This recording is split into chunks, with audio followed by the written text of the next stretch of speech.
what's the first thought that comes to your mind? For most people, it would often be either a Bruce Lee film, a Chuck Norris joke, or various episodes of SpongeBob. When I hear the term karate, I think of the 13 years worth of blood, sweat, and tears that I have figuratively and literally put in and invested to get to the level that I stand at today. I chose my second-degree black belt as a tangible representation of the person that I am today because of karate. I would like to share with you guys how it improved my focus, taught me the importance of perseverance, and strengthened my confidence. First, let's talk about how it taught me how to focus and helped me control my severe ADHD. Any child dealing with the obstacles of severe ADHD has a very difficult time. Most people will often try to tell you that it's nothing more than a cry for attention or a lack of discipline as a child, but it's far from what it actually is. If any of you don't know, ADHD is a chemical imbalance in your brain that makes the ability to focus feel more like a rocket science and the constant need to be moving, which is why I twitch my foot usually when I sit in class. Being at karate, it taught me so many different ways, like sparring and different forms that we learn, how to channel all of my energy and excel in my home and school life. After my parents enrolled me in karate, they noticed an immediate change in the way I behaved at home and at school. I was calmer and more able to focus. Now that we've touched base on focus, let's talk about how I learned the importance of perseverance. It took me 4 years to earn my junior black belt, 5 years to earn my first degree, and 2 years to earn the belt that I brought to show you guys today. Also, with 2 years on top of that going towards my third degree, which I am hoping to get in the spring.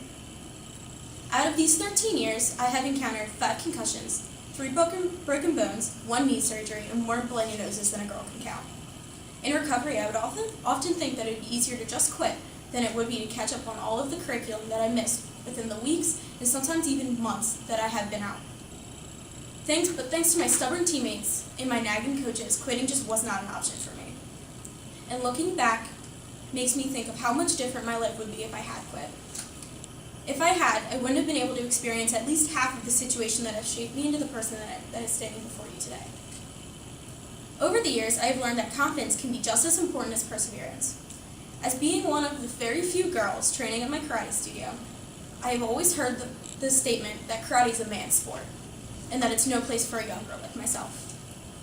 Followed by the condescending statement, you should probably try a more feminine sport, like cheerleading or dance. Well, I hate cheerleading, and I can't dance. At first, this was very discouraging and irritating to me. I felt like I'd never be able to reach the same level or be held to the same standards as the boys around me because of my gender.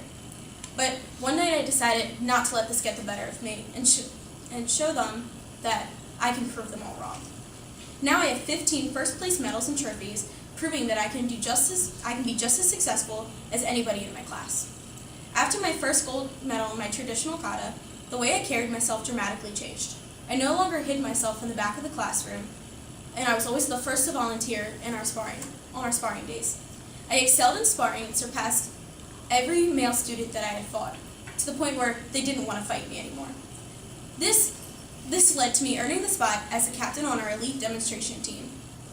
This was a major accomplishment to me because I was no longer picked on or accused of trying to act like one of the boys. I was treated as their equal, and now I have a job instructing where I solely work with mentally and physically disabled young children to improve their self-confidence and show them that they too can achieve everything that every other child can achieve. In conclusion, like I had said in the beginning of my speech, my second-degree black belt is a tangible representation of the person I am today. It represents the blood, sweat, and tears that I have shed over these 13 years of training. And I strongly recommend enrolling your child or a child you know in karate to help them grow to their fullest potential.